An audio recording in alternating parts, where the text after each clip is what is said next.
안녕하세요. 크나큰 배신감으로 얻은 상처를 딛고 꿋꿋하게 살아가는 40대 여자이자 한 아들의 엄마입니다. 별다른 걱정도 불행도 없이 저는 평탄한 삶을 살던 사람이었어요.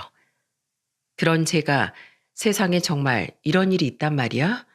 하고 탄식할 정도의 사연들이 올라오던 이 채널에 사연을 보내게 될 줄은 예전에 미처 상상도 하지 못했죠. 제 인생을 송두리째 뒤흔든 한 사건이 일어난 지 벌써 1년하고도 몇 개월이 지났네요. 주위엔 이미 다 잊은 척 아주 의연한 모습을 보이며 살고 있지만 사실 아직도 그 일을 생각하면 가슴이 꽉 막힌 듯 답답해지곤 해요. 저도 사람인지라 태어나서 처음 겪은 엄청난 배신감에 대한 상처가 아직 아물지 않았거든요. 그렇다고 부모님에게 이 마음을 토로하자니 속상해 하실 것 같고 다른 가족이나 친구에게 말하자니 괜한 걱정을 끼치는 것 같아 고민 끝에 저는 이곳에 사연을 보내게 되었습니다. 누군가에게 제 사연을 공유하면 마음이 좀 편해질까 싶어서 말이죠. 저는 지방 광역시에서 자랐습니다. 저희 아버지는 중학교 선생님이었고 엄마는 주부셨어요. 지금은 은퇴하셨지만 아버지는 교장을 역임하셨는데 꽤 부유하셨던 할아버지 덕에 그전에도 저희 집은 넉넉한 편이었죠. 아버지는 저와 오빠를 부족함 없이 가르치고 키우시면서도 한편으론 어려운 학생을 꾸준히 후원하고 봉사를 쉬지 않던 훌륭한 분이셨습니다. 오빠는 아버지를 닮고 싶다며 대학 졸업 후 살던 지역으로 돌아와 고등학교 선생이 되었어요. 서울에 있는 대학을 졸업한 전 그대로 서울에 정착했고 백화점에 입사해 팀장 자리에까지 오를 수 있었습니다. 20대 후반까진 그래도 연애를 꽤 했던 것 같은데 30대 때부턴 일에 더 집중한 결과 저는 그만 홍기를 놓치고 말았어요. 수희야, 너 이번 주 주말에 선보러 나가봐라. 네 아버지 지인이 주선해준 자리인데 대기업 다니는 남자래. 성격도 착하고 부모가 서울에서 작게 사업체를 운영해서 집안도 여유롭다는구나. 나이도 너보다 딱 2살 많대. 근데 엄마, 나도 난데 그 사람은 뭐 하느라 그 나이까지 결혼을 안 했대요? 물론 요즘에 결혼 늦게 하는 사람들도 많지만 집안도 좋고 성격도 그렇게 괜찮은 사람이면 주위 여자들이 왜 가만뒀겠어요? 3년 전에 오래 만나던 사람이랑 헤어진 후엔 여자를 안 만났대. 그만큼 사람을 함부로 안 만난다는 거 아니겠니? 만나보고 영 아니면 그때 안 만나도 되니까 우선 나가봐. 저도 결혼 후 내 가정을 꾸리고 싶었기에 저는 그 선자리에 나갔습니다. 솔직히 이미 2번이나 선을 봤었지만 저와 맞는 분을 만나지 못했기에 선에 대한 큰 기대가 없었어요. 그런데 이번 사람은 외모도 깔끔했고 엄마 말처럼 착함이 표정에서부터 드러나는 사람이라 단박에 호감이 가더군요. 게다가 대화도 잘 통하는 것이 이번에는 정말 내 인연을 만난 걸 수도 있겠구나 싶었죠. 그 남자 또한 제게 호감을 보이는 것 같았고요. 수희 씨는 얼굴도 마음씨도 예쁘신데 무엇보다 이름이 정말 예쁘신 것 같아요. 감사해요. 흔한 이름인데 그렇게 말씀해 주시니 기분은 좋네요. 우린 조심스럽게 만남을 시작했습니다. 나이가 있지만 결혼을 서두르면 안 될 것 같아 저는 2년간 그 사람을 지켜봤고 마침내 제 나이 38에 그 남자는 남자친구에서 남편이 되었습니다. 시부모님은 시동생 시누이와 결혼한 동서 시매부보다 늦게 들어온 맏며느리인 저를 무척이나 예뻐해 주셨죠. 양가에서 반반 지원해 주신 덕에 우린 공동 명의로 서울에 있는 신축 아파트에서 신혼생활을 시작했습니다. 남편은 성실하고 가정적이었어요. 특히 결혼 1년 후 제가 아들을 낳은 후엔 오로지 일, 집, 일, 집만을 반복하더군요. 저는 그런 남편을 보며 이 사람을 만나기 위해 내가 그렇게 오랜 시간 결혼을 하지 않았던 거구나 싶어 날로 행복해졌죠.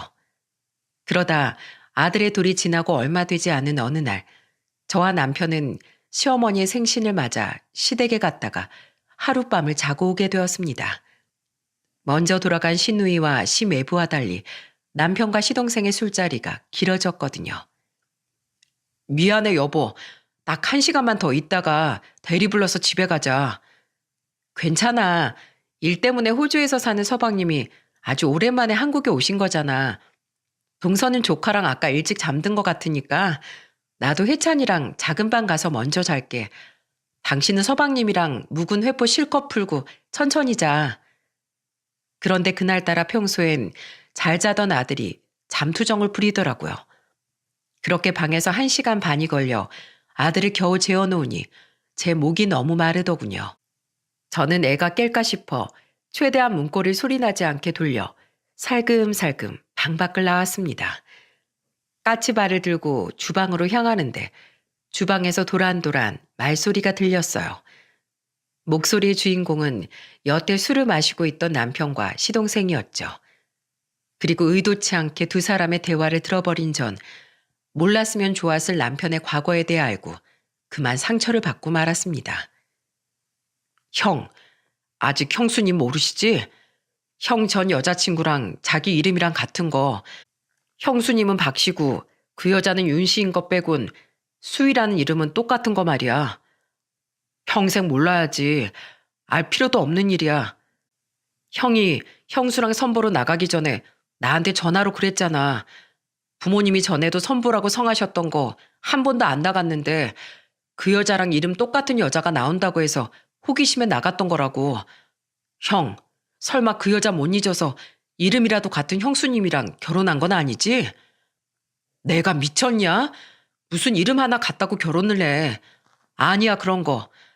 물론 이름 때문에 나간 자리 맞지만 막상 만나보니 참 괜찮은 사람이더라고. 게다가 무엇보다 조건도 좋고 만나보니 내 생각보다도 좋은 사람이었으니까 결혼한 거야. 하긴 우리 형수님 정말 좋은 분이지. 부모님이 집안도 직업도 별로고 인상도 영 안 좋다고 극구 결혼 반대했던 그 여자랑 헤어진 후에 절대로 딴 사람이랑 결혼 안 한다던 형이 결혼한다고 했을 때 나 엄청 놀랐어. 근데 형수님을 보니까 형이 결혼하고 싶을 만하다 싶더라고.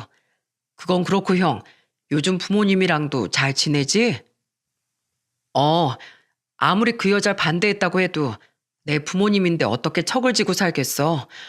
물론 아버지가 그 여자 인상 자체가 마음에 안 든다고 말도 안 되는 이유로 반대했을 땐 나도 화가 많이 나긴 했지. 인상은 핑계고 그냥 집이 가난하고 공장 생산직으로 일하는 그 사람이 싫었을 뿐인 게 뻔한데. 그러니까 그 여자랑 집안도 직업도 반대로 다 좋은 지금 아내를 두 분 다 엄청 예뻐하시는 거잖아. 그래도 두 분이 형을 위하시는 마음에 그런 건 형도 잘 알지? 알지. 그래서 그때도 결국 부모님을 선택했던 거지.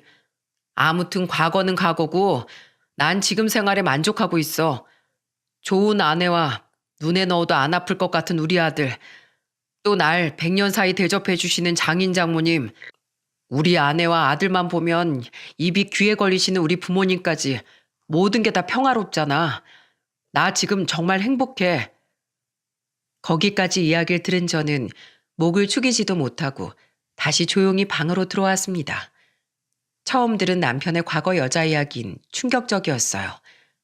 물론 선보기 전 들은 얘기를 통해 깊은 사이였을 거라고 추측은 했지만 그 여자와 이름이 같다는 이유 하나만으로 선자리에 나올 정도로 그렇게 오랫동안 미련이 남았던 건진 미처 몰랐거든요. 게다가 물론 저도 남편의 조건을 안 본 건 아니지만 저를 판단한 것 중 가장 우선이 조건이었다는 말에 상처를 받았죠. 얼마 뒤 거실에선 술에 취해 잠든 남편과 시동생의 코골이 소리가 들리더군요. 남편은 술을 마시거나 회식을 한 날이면 저와 아이에게 안 좋은 냄새를 풍길 수 없다며 항상 거실에서 자곤 했죠. 그토록 평소 저와 아이에게 다정한 남편이었기에 저는 더욱 상처를 받았던 것 같아요. 결국 저는 아침까지 뜬 눈으로 밤을 지새웠습니다. 그리고 밤새도록 고민한 끝에 저는 남편의 과거 이야기를 가슴에 묻기로 했어요. 누군가는 저에게 바보 같다고 말씀하실 수도 있겠지만 저는 모두가 행복한 이 상황에 긁어부스름을 만들고 싶지 않았거든요. 무엇보다 처음엔 조건과 제 이름 때문에 저를 만났다 치더라도 현재 남편은 누구보다 가족을 사랑하는 사람이었으니까요. 과거에 어쨌든 간에 중요한 건 현재잖아요. 남편을 믿고 앞으로 열심히 살아가면 과거 때문에 우리 가족에게 폭풍우가 불어닥칠 일은 없다고 생각했습니다. 하지만 그건 저의 단단한 착각이었다는 걸 1년 뒤에 어느 날 깨닫게 되고 말았죠. 그날 이후 홀로 마음고생을 하긴 했지만 나름대로 평온한 시간이 흘러갔습니다. 남편은 여전히 저와 아들에게 지극정성이었고 아들은 건강히 자라주고 있었어요. 단 하나 걱정은 당시 최근 3개월 사이 남편의 일이 눈코 뜰 새 없이 바빠졌다는 거였죠. 여보, 요새 너무 바쁜 거 아니야? 이래저래 우리 부서에 요즘 일이 쏟아져서 들어오네. 당신도 일하느라 힘들 텐데 매번 혜찬이 어린이집 등하교도 당신한테 맡기고 주말에 당신하고 혜찬이 잘 챙겨주지도 못해서 너무 미안해. 난 괜찮으니까 당신 주말 근무나 야근하더라도 밥은 잘 챙겨 먹고 다녀. 가장이 건강해야 가정이 건재한 거 알지? 도시락 싸준데도 굽고 당신 싫다고 하니까 알아서 잘 사 먹어야 돼. 알았어. 맞벌이 하는 당신한테 그런 고생까진 절대 시키고 싶지 않아서 그래. 잘 챙겨 먹을게. 아참, 당신 친구한테 혜찬이 맡기고 오늘 친정 다녀온다고 했지? 장모님은 괜찮으시대? 병원에서 한 달은 입원해야 한다고 했으니 별로 안 괜찮은 것 같아. 허리를 좀 심하게 다치셨다네. 아휴, 그러게 엄마는 왜 길을 가면서 앞을 보지 휴대폰만 보고 있어가지고 보도블럭 턱에 걸려 넘어졌대. 아, 속상해서 진짜. 엄만 오려면 주말에나 와보라고 하셨는데 마침 연차가 남기도 했고 마음 쓰여서 그냥 휴가 내고 오늘 가보려고. 출근하면서 장모님께 나도 전화 드릴 건데 당신도 한 번 더 장모님께 죄송하다고 전해줘. 당신이랑 같이 병문안 못 가서 말이야. 괜찮아. 주말에도 못 쉬는 사람이 평일에 어떻게 일을 빼고 나랑 같이 가. 나 오늘 저녁 늦게 올 것 같은데 당신 그럼 오늘도 야근이야? 어, 맨날 똑같지 뭐. 그렇게 그날 전 친한 친구에게 아들을 맡기고 친정엄마가 입원하신 병원으로 향했습니다. 그런데 부모님은 휴가까지 내고 내려간 저를 자꾸 올려보내려고 하시더군요. 가뜩이나 집도 안 가고 여기서 먹고 자고 하는 이 아버지한테도 미안한데 내가 너한테까지 미안해야 되겠니? 일하랴 육아하랴 평소에 잘 쉬지도 못할 텐데 왜 휴가까지 쓰고 여길 왔어? 나 괜찮은 거 봤으니까 일찌감치 올라가서 강서방 저녁이라도 챙겨줘라. 어차피 내일 주말이니까 이틀 푹 쉬면 돼. 나 괜찮아. 애 아빠도 오늘 야근이래. 혜찬이도 친구 집에 맡겨놨다며? 남한테 괜한 패 끼치지 말고 얼른 찾아서 집에 데려가. 두 분이 하도 등을 떠미시기에 하는 수 없이 저는 일찌감치 서울행 기차에 몸을 실어야 했습니다. 그렇게 용산에 도착하니 직장인들이 많이 퇴근하는 시간이더라고요. 마침 남편의 회사도 용산 근처였기에 저는 남편에게 전화를 걸었어요. 당신 오늘 야근이라고 했지? 나 용산역인데 회사로 초밥 좀 사다 줄까? 벌써 왔어? 근데 어쩌지? 나 지금 경기도에서 외근 중이야. 밥은 여기 근처에서 대충 때워야 할 것 같은데. 그러지 말고 혜찬이 집에 데리고 가서 둘이 맛있는 거 시켜 먹어. 그리고 나 끝나면 다시 회사 들어가서 마무리할 일이 좀 있어서 많이 늦으니까 기다리지 말고. 미안해. 남편이 너무 안쓰러워. 남편이 괜찮다고 해도 내일은 도시락으로 장어라도 구워줘야겠다 싶더군요. 그런데 버스를 타러 큰 길로 나온 제 눈앞에 아주 익숙한 차가 한 대 보이더라고요. 뭐지? 차 번호가 우리 남편 차랑 똑같네? 신호등 때문에 정차되어 있는 차는 분명 제 남편의 차였습니다. 차종부터 번호, 색깔, 특히 우리 아들이 장난으로 붙여놨다가 결국 여태 떼지 못했던 창문의 캐릭터 스티커까지 아무리 눈을 씻고 봐도 다른 사람의 차일 수가 없었죠. 분명 방금 경기도에서 외근 중이라던 사람이 무슨 수로 10분도 되지 않아 용산으로 날라온답니까? 동해 번쩍 서해 번쩍 무슨 홍길동도 아닌데요. 순간 불길한 기운이 서늘하게 제 뒷덜미를 스쳤습니다. 저는 신호가 바뀌기 전에 눈앞에 정차되어 있던 택시를 잡아타곤 다급히 소리쳤어요. 기사님, 저 앞에 BMW 좀 따라가 주세요. 저 앞에 적어요. 깜짝이야. 죄송하지만 저 이제 밥 시간이라 손님 안 태웁니다. 그런데 저보다 어려 보이던 젊은 기사님은 심드렁하게 저를 하차시키려고 하더군요. 저는 마음이 더 급해져 기사님에게 애걸복걸하기 시작했죠. 지금 다른 빈택시도 없는데 제발 제 사정 한 번만 봐주세요. 저 차가 제 남편 차인데 저한테 거짓말하고 다른 곳에 가는 것 같아서 그래요. 저 사람 쫓고 그런 거 못해요. 다른 택시 타세요. 다른 택시 잡는 사이에 저 차 놓쳐요. 기사님, 제가 요금은 따블로 드릴게요. 그러니까 제발 부탁드려요. 따블이요? 이거 참. 그럼 가야죠. 자, 꽉 잡으세요. 2배로 요금을 내겠다는 제 말에 기사님은 눈을 번뜩이더라고요. 기사님은 그때부터 제 남편의 차를 신나게 뒤쫓기 시작했습니다. 그런 거 못한다더니 자동차 경주 게임하는 것처럼 운전 실력이 아주 현란하시더군요. 그렇게 한 20분쯤 달렸을까? 남편의 차는 한 주택가의 빌라 앞에 멈춰섰어요. 그리곤 헤매지도 않고 아주 익숙한 듯 빌라 앞 빈 공간에 주차를 했죠. 감사합니다, 기사님. 아이고, 별 말씀을요. 제가 더 감사하죠. 모쪼록 별일 없으시길 바랄게요. 저는 지갑에서 현금을 꺼내 기사님께 건네드렸습니다. 급하게 내리느라 잔돈도 필요 없다는 제 말에 기사님은 제게 덕담까지 해주신 뒤 유유히 사라지셨죠. 제가 내리자 마침 남편도 주차를 마치고 차에서 내리더군요. 그리고 이어진 다음 장면에 저는 심장이 쿵 하고 내려앉고 말았어요. 왔어, 성국 씨? 웬 여리여리한 여자 하나가 빌라 앞에서 튀어나와 제 남편의 팔짱을 끼는 게 아니겠어요? 그것도 아주 자연스러운 듯이 말이죠. 그리고 그 여자를 향한 남편의 대답에 그 여자의 믿을 수 없는 정체를 저는 알게 되었습니다. 깜짝이야. 아니, 왜 나와 있어? 저녁은 쌀쌀해. 수희 너 감기 들라. 조금이라도 더 빨리 보고 싶은데 어떻게 그럼. 얼른 들어가자. 내가 저녁 차려놨어. 몸도 아픈 사람이 안 쉬고 왜 이렇게 움직여. 내가 와서 저녁 해준다니까. 얼른 들어가자. 2 사람은 다정하게 빌라 안으로 들어갔어요. 서로의 얼굴에 끔찍한 입맞춤까지 하며 말이죠. 뒤에 남은 저는 그대로 털썩 길바닥에 주저앉고 말았습니다. 남편의 입에서 나온 이름을 마치 정신 나간 사람처럼 중얼거리면서요. 수희, 내 이름이랑 같았어. 저 여잔 내 남편이 그렇게 잊지 못했다던 전 여자친구였던 거야. 그 여자는 1년 전 술에 취한 시동생과 남편을 통해 알게 됐던 남편의 전 여자였던 겁니다.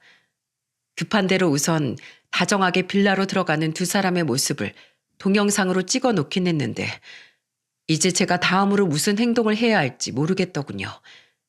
그저 배신감으로 온 몸이 부들부들 떨렸습니다. 내가 괜히 오해하는 거야 라고 생각을 해봐도 바람이 아닌 이상 어떤 미친 남녀가, 그것도 서로 연인이었던 남녀가 아무 감정 없이 집에 들락거리고 저런 진한 스킨십까지 한단 말입니까? 이건 아주 명백한 바람이잖아요. 저는 망연자실한 채 하염없이 그 빌라만 바라보고 서 있었습니다. 그렇게 2시간쯤 지났을까요? 제 아들을 맡긴 친구에게서 전화가 오더군요. 그리고 그 친구는 울먹이는 제 이야기를 듣고 화를 내기 시작했죠. 이 바보야. 그걸 들어가서 머리끄댕이라도 잡아채던지 당장 변호사를 찾아가던지 해야지. 왜 거기 바보처럼 그러고 서 있어. 나도 쳐들어가고 싶은데 집 호수가 어딘지 모르잖아. 그리고 지영아, 나 너무 상처받고 충격받아서 어쩔 줄을 모르겠어. 난 결국 이름만 같은 그 여자의 대용품이었던 것 같아서 내 자신이 너무 초라하게 느껴져서 미쳐버릴 것 같아. 근데 당장 전화라도 해서 악다구니 쓰고 싶다가도 그럼 이혼할 때 유리한 증거를 잡을 시간을 내다 버리는 것 같아서 그러지도 못하겠어. 이런 내 스스로가 속물처럼 느껴져서 더 싫어져. 그게 왜 속물이야? 애까지 있는 네가 그럼 사랑 타령하고 있어야겠어? 가정 있는 놈이 무책임하게 전 여친이랑 붙어먹고 있는 게 비교도 안 될 만큼 한심하고 버러지 같은 짓이지. 너 당장 우리 집으로 와. 친구의 말에 저는 정신이 번쩍 들었습니다. 친구의 말대로 감성에 젖어 있을 때가 아니었어요. 제겐 이제 혼자서 지켜나가야 할 아들이 있었으니까요. 저는 택시를 타고 친구의 집으로 향했습니다. 아들은 방에서 자고 있었고 친구는 제게 따뜻한 물을 떠다 주며 진심 어린 조언을 해주었어요. 내 친구가 남편이 바람 피워서 이혼했거든? 내가 걔한테 들었는데 바람 피운 인간이랑 이혼할 땐 증거가 제일 중요하대. 부부가 헤어질 때가 그렇게 서로 치졸해진다고 하긴 하는데 생각해봐. 가족 배신하고 지 욕정 찾아 떠난 인간한테 돈까지 얹어주면 얼마나 열딱지가 나겠어. 게다가 재수 없어서 양육권까지 주게 되면 낭패잖아. 그러니까 너 집에 가면 힘들겠지만 아무것도 모른 척하고 증거부터 모아. 네 남편 휴대폰 메시지 뒤져서 그 여자랑 나눈 대화 전부 캡처해서 네 휴대폰으로 보내놔. 그리고 그 여자 집 정확한 호수 모르겠다고 했지? 혹시 휴대폰 배달 어플이나 복합 쇼핑 모바일 어플에 그 여자 집 주소가 나와 있지 않을까? 아무튼 확보할 수 있는 증거는 우선 다 해둔 뒤에 그놈하고 그 여자 머리털을 죄다 뽑아버리든 말든 해. 저는 친구에게 고맙다고 말하곤 아들을 데리고 집으로 돌아왔습니다. 먼저 집에 와 있던 남편은 그런 저를 보고 의아하게 물었죠. 당신 아까 도착했다더니 왜 나보다 늦게 와? 내가 전화해도 받지도 않고. 아, 미안. 내가 무음으로 해놔서 몰랐네. 지영이네 집에 혜찬이 데리러 갔다가 수다가 길어져서 좀 늦었어. 당신 내일도 주말인데 출근한다고 했지? 또 경기도로 외근가? 아, 어. 아, 너무 피곤하다 여보. 나 먼저 잘게. 욕짓거리가 목구멍을 뚫고 나올 것 같았지만 애써 꾹 참았습니다. 아들을 방에 다시 재우고 저도 씻고 나오자 남편은 세상 모르고 골아 떨어졌더군요. 일하랴 거짓말하고 두 집 살림하랴 힘들기도 했겠죠. 남편이 잠든 걸 확인한 후 저는 남편의 손가락으로 남편 휴대폰의 지문 잠금을 풀었습니다. 그리고 그곳에서 저는 더욱 놀라운 비밀을 알게 되었어요. 제가 의심할 거라곤 생각지도 못했는지 남편과 그 여자의 대화는 온전히 남아 있었습니다. 두 사람이 다시 연락을 하기 시작한 건 3개월 전이더군요. 네, 바로 남편의 회사 일이 눈썹 휘날릴 틈도 없이 바빠지던 그 시기 말입니다. 남편은 그동안 철저히 저를 속이고 회사 일이 아닌 외도를 하고 있었던 거죠. 3개월 전 먼저 남편에게 온 그 여자의 문자를 보자 저는 왜 헤어졌던 그 여자를 결혼까지 한 인간이 다시 만나기 시작한 건지 단번에 알 수 있었어요. 성국 씨, 잘 지내? 나 수희야, 윤수희. 헤어진 지 몇 년이나 된 주제에 결혼한 당신한테 이렇게 연락해서 미안해. 사실 나 얼마 못 살아. 3기일 때 위암이 발견돼서 수술하고 치료받았는데 그게 재발돼서 더는 손쓸 방법이 없대. 그래서 나 마음이라도 편히 여생 보내려고 퇴원했어. 근데 죽을 때가 되니까 성국 씨가 보고 싶어서 견딜 수가 없더라. 나 알아. 성국 씨도 나 좋아하는데 부모님 반대 때문에 어쩔 수 없이 헤어진 거. 그런 성국 씨 이해했지만 나 살면서 한 번도 성국 씨를 잊어본 적이 없어. 그러니까 성국 씨, 나 더는 안 바랄게. 딱 한 번만 나한테 얼굴 보여주면 안 될까? 마지막으로 성국 씨 얼굴을 보고 가면 나 더는 아무 미련이 없을 것 같아. 그 내용을 보자 춥지도 않은데 그 여자의 감기를 걱정하던 남편의 말이 떠오르더군요. 이제야 남편이 왜 그렇게 유난을 떨었는지 이해가 됐죠. 그리고 첫 번째 문자를 받은 이후 전화를 한 건지 그 뒤에 대화 내용은 첫 만남을 가진 뒤더라고요. 수희야, 왜 전화를 안 받아? 나 미치는 꼴 보고 싶어? 내가 마지막으로 한 번만 보고 싶다고 했잖아. 당신은 가정이 있는 사람인데 이러면 안 돼. 이제 난 다 있고 아내랑 아들이랑 행복하게 살아.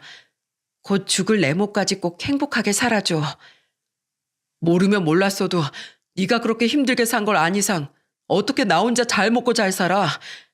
친구한테 사기당하고 공장에서도 상사한테 찍혀서 모함당해서 잘렸다며. 그 와중에 암투병 하느라 전셋집도 빼고 원룸 월세집에 산다며. 그 골방에서 쓸쓸히 죽을라만 기다린 널 내가 어떻게 모른 척을 해. 그때 끝까지 널 못 지켜줘서 미안해. 사실 나 마음속 깊은 곳에선 널 잊어본 적이 단 하루도 없었어. 우선 내가 전셋집이라도 구해줄 테니까 이사부터 하자. 이젠 절대로 너 떠나지 않고 내가 지켜줄게. 그 뒤 두 사람은 끝내 만남을 갖기 시작했더군요. 남편은 저 몰래 자신의 돈으로 그 여자에게 그 빌라 전세를 얻어준 거더라고요. 기가 차고 코가 막혔죠. 남편은 부모의 반대로 인해 헤어져야 했던 그 여자를 여태 잊지 못했고 그 여자에 대한 미련에 애틋함과 동정심까지 더해져 그 여자를 만나왔던 겁니다. 저는 3개월치의 모든 대화를 전부 캡처해 제 휴대폰으로 전송했어요. 그리고 친구의 말대로 식재료나 온갖 자파를 살 수 있는 큰 모바일 쇼핑몰 어플로 접속하니 가장 최근에 전기담요를 배송한 주소가 보이더군요. 빌라 이름을 보니 그 여자의 집 주소가 맞기에 저는 그 주소 또한 얼른 제 휴대폰에 메모해 놓았죠. 이렇게 빨리 출근해? 남은 일이 많아서 주말인데 좀 더 자 당신. 난 다녀올게. 뻔히 어디로 가는지 알고 있었지만 저는 어금니를 꽉 깨물고 웃으며 남편을 배웅했습니다. 그리곤 곧장 아들의 친구 집에 맡기곤 상간녀의 집으로 찾아갔죠. 제가 초인종을 누르자 그 여자 대신 현관문을 연 남편은 저를 보자마자 악하고 외마디 비명을 지르더라고요. 저는 남편을 밀친 채 그 집으로 들어갔습니다. 아주 신혼집을 차렸네. 여기가 경기도니? 여보, 여긴 어떻게 알았어? 성국 씨, 당신 아내야 저 사람? 당황해서 제 팔을 붙잡는 남편을 뿌리친 채 저는 두 사람의 모습과 집안 곳곳을 마구 사진 찍었습니다. 안방, 거실에 잔뜩 걸려있는 두 사람의 사진들까지 전부 말이죠. 말라서 볼이 패였던 그 여자는 겁에 질린 표정으로 바들바들 떨고 있었어요. 반면 남편은 마지막으로 거실에 다시 멈춰선 제 앞에 털썩 무릎을 꿇더라고요. 왜 냅다 무릎을 꿇어? 변명 안 해? 목숨보다 사랑했던 여자가 죽는다는 소리를 들으니까 아무것도 눈에 뵈는 게 없었어라든지 아니면 잠깐의 실수니까 용서해달라든지 그딴 역겨운 변명 말이야. 역시 다 알고 왔구나. 당신이 여기까지 왔을 정도니 내가 변명해봤자 소용없겠다고 생각했어. 맞아 여보. 나 수희 정말 많이 사랑했어. 우리 부모님 때문에 억지로 헤어져야 했을 땐 그냥 다 버리고 세상을 등지고 싶을 정도로 힘들었어. 그래서 선택한 게 나였니? 생긴 것도 직업도 집안도 다 반대지만 이름이라도 같은 나였냐고. 결혼해서 너무 행복하다며. 우리 혜찬이 위해서라면 목숨을 버려도 아깝지 않다며. 당신 이거 우리 혜찬이한테도 아주 끔찍한 짓을 저지른 거야. 알아? 나 당신이 용서 구해도 절대 안 받아줄 거야. 날 이렇게 배신한 당신 절대 용서 못해. 그리고 그 더러운 입으로 우리 부모님이 지어주신 소중한 내 이름 저 여자한테 불러대지 마. 이 여자 사정이 안타까운 건 알겠어. 만약에 당신이 이 여자한테 처음 연락 왔을 때 나한테 솔직하게 말했으면 나 마음이 힘들지언정 당신 병문안도 보내주고 두 사람이 원하면 옆에서 간병도 하라고 허락해 줬을 거야. 평생 당신 마음에 남을 한이 걱정돼서라도. 근데 당신은 그 알량한 사랑 타령으로 당신 가정을 배신하고 그 여자를 선택한 거야. 좋은 친구로서 보내줄 수 있었던 당신의 전 여자를 더러운 상간녀로 만든 건 바로 당신이야. 미안해 여보. 하지만 난 수희의 마지막 남은 시간 동안은 진실된 모습으로 행복한 시간만 선물해주고 싶었어. 수희, 아니, 이 사람이 원한 건 친구가 아니라 연인인 나였으니까 뻔뻔하게 용서해달라고 안 할게, 여보. 그러니까 당신도 이 사람도 저버릴 수 없었던 나 절대 용서하지 마. 정말 미안해. 대단하다, 당신. 어차피 용서해줄 생각도 없었지만 이렇게 한순간에 당신 아들한테까지 등 돌리고 저 여자를 선택하겠다고? 그래, 마음대로 해. 나 당신이랑 이혼하면 절대 우리 혜찬이 당신한테 안 보여줄 거야. 알았어? 나중에 우리 아들 보고 싶다며 울며 불며 찾아오지나 마. 그러지 마세요, 사모님. 이게 다 저 때문이에요. 성국 씨는 그냥 제가 불쌍해서 못 떠나고 있던 거예요. 아시잖아요. 성국 씨 워낙에 착한 사람인 거. 제가 잘못했어요, 사모님. 얼마든지 절 때리고 욕하셔도 좋으니까 제발 이 사람 버리지 말아주세요. 곧 세상을 떠날 저 때문에 이 사람 인생을 망가뜨릴 순 없어요. 수희야. 차마 눈물 없이 못 볼 광경이더군요. 남편은 그 여자를 위해 자식까지 버리겠다질 않나. 그 여자는 저에게 남편은 제발 버리지 말라고 애원하다가 바닥에 픽 주저앉아 기침을 하지 않나. 남편은 세상에서 가장 안타까운 말투로 그 여자에게 다가가질 않나. 저는 더 이상 그 자리에 있을 필요가 없다고 생각했습니다. 어차피 전 두 사람에게 자신들을 방해하는 악역일 뿐이었고 두 사람의 비극 영화 스토리에 장단 맞춰주며 낭비할 시간도 아까웠으니까요. 저는 남편에게 한마디를 남기곤 그 집을 나와버렸어요. 내가 몸 아픈 저 여자한텐 더한 악담을 남기진 않을게. 근데 당신 이건 잊지 마. 인간으로서의 도리도 가족도 다 버리고 저 여자의 손을 잡은 건 당신이 감내해야 할 선택이야. 그 뒤에 어떤 대가가 따르던 당신은 불평할 자격 없어. 당신의 선택으로 우린 너무나 큰 상처를 받아야 했으니 언젠간 반드시 당신 그 대가를 치르게 될 거야. 나 당신 때문에 한 채 불편함도 겪고 싶지 않으니까 당장 오늘 저녁에 집으로 와서 당신 짐 다 빼가. 알았어? 집으로 돌아오던 길에 참았던 눈물이 터질 것 같았지만 저는 이를 악물고 참았습니다. 우는 건 어제 실컷 했으니 더는 저를 배신한 남편을 위해서 눈물 한 방울 흘리고 싶지 않았어요. 그리고 저는 시부모님께 전화를 걸어 저녁에 집으로 좀 와달라고 부탁드렸습니다. 시부모님은 용달을 부른 남편이 짐을 거의 다 쌌을 때 어리둥절한 표정으로 저희 집에 도착하시더군요. 갑자기 자신의 부모님과 맞닥뜨린 남편은 얼굴이 사색이 되었죠. 어머마, 너희 어디 이사 가니? 아래에 있던 용달 트럭 너희가 부른 거야? 이삿짐 차리기엔 용달 크기가 너무 작았잖아요. 얘 성구가 네가 얘기해봐라. 지금 너 뭐 하는 거야? 우린 왜 부른 거고? 아버지, 어머니, 그게요. 어머님, 아버님, 지금 이 사람 짐만 빼서 나가는 거예요. 이 사람 위암으로 시한부 선고받았다던 여자한테 전셋집까지 얻어주고 바람 피우고 있었거든요. 아시죠? 윤수희라는 여자요. 뭐야? 윤수희? 그때 걔 말이냐? 성국이 너 지금 이게 다 무슨 말이야? 죄송해요, 아버지. 근데 저 아픈 수희를 외면할 수 없었어요.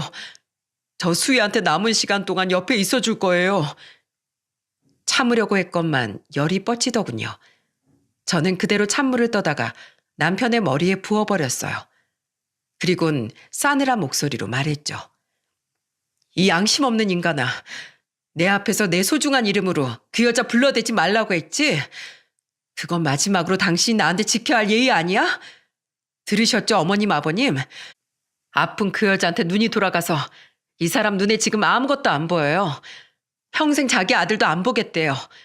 그래서 저 이혼합니다. 그 말씀 드리려고 두 분 여기로 모셨어요. 이 사람 때문에 두 분도 평생 우리 아들 못 보실 거예요. 이 정신 나간 자식이. 내가 그렇게 뜯어 말렸건만 키웠고 이 그 사단을 내. 시아버지는 식탁에 있는 물건을 손에 잡히는 대로 남편에게 던지더군요. 시어머니는 눈물을 흘리며 한탄하셨죠. 에휴, 미안하다 어머마. 우리가 너한테 미안해서 차마 할 말이 없다. 나가 죽어라 이놈아. 가정도 있는 놈이 애까지 버리고 정신을 못 차려? 그 여자가 불쌍하면 네 아내랑 아이는 안 불쌍했냐? 당장 그 여자랑 헤어지고 어머한테 빌지 못해? 못해요. 불쌍한 그 여자 더는 혼자 못 놔둔다고요. 그리고 이 사람한테 돌아가긴 이미 늦었어요. 저는 이 사람한테 씻을 수 없는 상처를 줬다고요. 그걸 아는 놈이 끝까지 이 난리를 쳐? 넌 그 여자한테 갈 거면 앞으로 우리 아들 아니다. 우린 너 2번 다시 안 볼 거야. 이혼할 때 변호사 선임할 것도 없다. 죄다 어머한테 넘겨주고 넌 몸만 나가. 조강지처럼 자식 버리는 놈은 아무것도 가질 자격이 없어. 그러려고 했어요. 아버지가 아무리 그러셔도 전 절대 마음 안 바뀌어요. 그때랑 달리 저 절대로 못 막으실 거라고요. 여보 미안해. 그래도 난 가야 해. 어머니 아버지 죄송합니다. 저 이만 가볼게요. 시부모님이 마구 소리를 지르셨지만 남편은 끝내 2분을 뿌리치고 집을 나가버렸습니다. 한참을 한탄하시던 시부모님은 집에 돌아가시기 전까지 제 손을 잡고 울며 사과하시더군요. 그렇게 그놈은 아내와 자식에 이어 부모까지 버리고 이기적으로 떠나버렸죠. 이혼 과정은 쉬웠습니다. 유책 사유가 너무 명백했고 남편은 저와 싸울 의지가 전혀 없었거든요.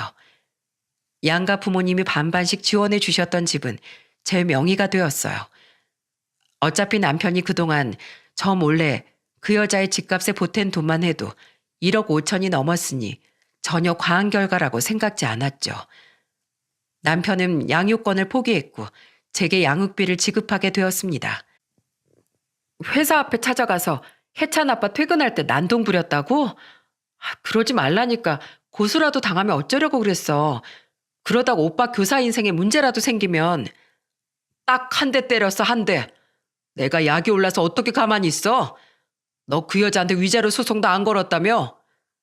죽을 날 받아둔 여자한테 뭐하러. 이혼은 이혼이고 나도 연민은 있는 사람이야. 대신 그 자식한테 받아냈잖아. 그러니까 돈도 다 필요 없다는 그놈한테 뭐라도 하나 더 갚아주고 싶어서 그랬지. 우리 부모님하고 내가 자기한테 얼마나 잘해줬는데. 내가 학교 애들한테 항상 사람은 몸이 아닌 말로 대화하는 지성인이 돼야 한다고 가르치긴 하지만 내가 그럴 자격이 있나 싶다.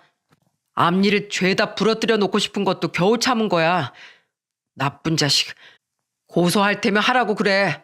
지도 양심 있으면 아마 못 그럴걸? 차라리 못된 놈이라도 되면 더 냅다 패줬을 텐데 나한테 멱살 잡히고서도 축 처져서 죄송하다고만 하는 모습 때문에 아우 더 열불 터지더라고. 아주 등신 같은 놈이야 그놈은. 너 앞으로 꼭 더 보란 듯이 더 잘 살아.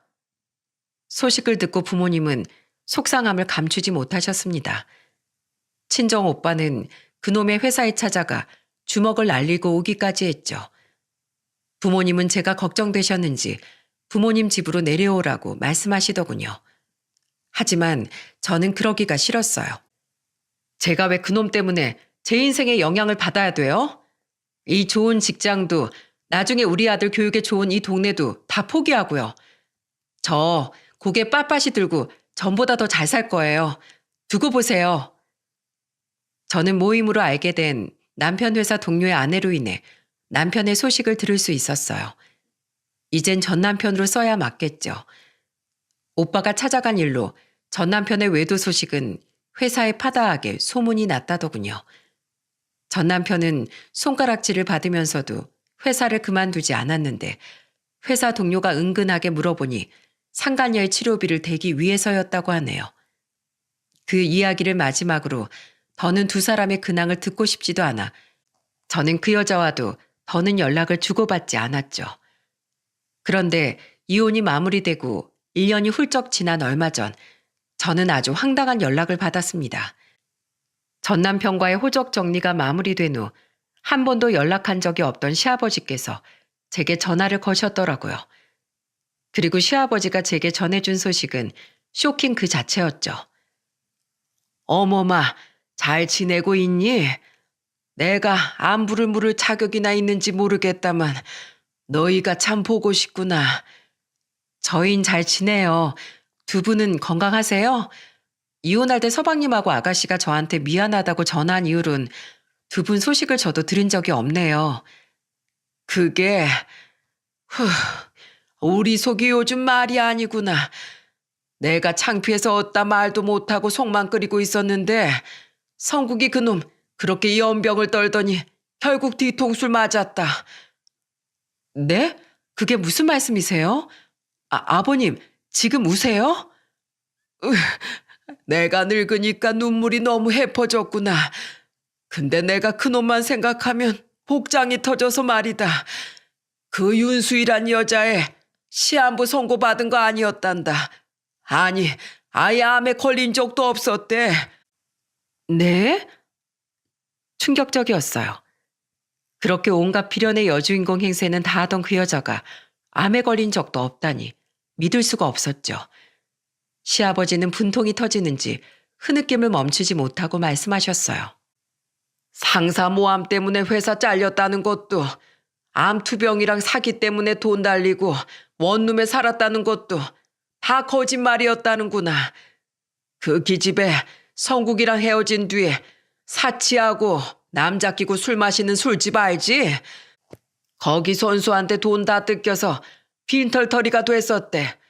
그러다 공장 유부남 꼬셔서 돈 뜯어내다가 걸려서 그 남자 이혼할 때 그 아내한테 상간녀 소송 당하고 위자료까지 뜯겼었단다. 그래서 돈 뜯어내려고 그런 말도 안 되는 거짓말로 성국이한테 접근했던 거야. 성국이 마음이 여린 걸 아니까 동정심 자극해서 세상 좋은 여자인 척 애를 꼬셔서 넓은 집으로 이사도 가고 병원비 명목으로 야금야금 돈도 뜯어냈대. 그 돈이 무려 1억이 넘었다는구나. 그 멍청한 놈은 그 여자가 자기 아픈 모습 보여주기 싫다고 같이 병원에 절대 안 가려고 할 때도 그냥 철석같이 믿었던 거야. 근데 그 여자 정체를 어떻게 알아내셨어요? 곧 죽는다는 애가 계속 멀쩡하니 이상하지 않니? 네 시애미가 마음이 약해서 계속 성국일 들여다봤던 모양인데 나한테 뭔가 이상하다기에 내가 사람을 붙여서 뒷조사했다가 그 추악한 실체를 알게 된 거다.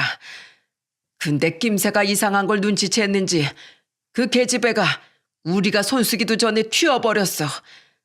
결국 성국이한테 남은 건 그 전셋집 하나였지. 나머지 돈은 그 여자가 죄다 뜯어갔거든. 에휴, 이 멍청한 자식. 내가 아주 꼴 좋다고 비웃어줬다. 가족 다 버리고 온갖 드라마 주인공 노릇은 다 하더니만 아주 한심하게 됐지 뭐냐. 우린 사기로 그 여자 신고했다. 그런데 더 충격적이었던 건 그 전에 걔 신고한 남자가 한 명 더 있었다는 거야. 그 남자도 우리 성국이처럼 똑같은 수법으로 당했던 거지. 게다가 알고 보니 기가 막혀서 원 이미 사기 전과도 있는 애였단다 글쎄. 결국 한 달 뒤에 경찰이 지방 모텔에 숨어있던 걔를 체포했고 지금 교도소에서 실형 살고 있다. 이 망할 기집애 아주 우리 집안을 풍비박산 내버렸어. 내가 예전에도 걔 집안이랑 직업 때문이 아니라 관상이 너무 안 좋아서 반대했던 건데 관상은 과학이라더니만 역시 사람 느낌은 무시할 게 못 되는구나. 어머마, 사실 나 오늘 염치 없는 부탁을 하려고 이렇게 전화했다. 그놈이 상심이 컸는지 그 좋은 대기업도 때려치우고 그 여자랑 살던 전셋집에서도 나와서 고시원에 틀어박혀 있더구나. 심지어 퇴직금이랑 전세금은 전부 암 환자를 위한 기관에 기부해버렸고 다 부질없다고 말이다. 그런데 아무리 못난 자식이라도 우리한텐 자식이 아니냐. 그래서 우리가 화도 내고 어르고 달래서 집으로 데려왔다. 근데 그놈이 집에 와서도 통방 밖으로 나올 생각을 하질 않아. 어머마, 이러다 우린 걔가 나쁜 생각이라도 할까봐 너무 무섭구나. 우리 아들을 용서해달라는 게 아니야.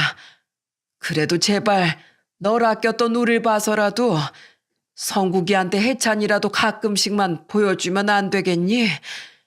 걔가 자기 아들을 보면 조금이나마 이 세상에 미련이라도 가질 것 아니냐.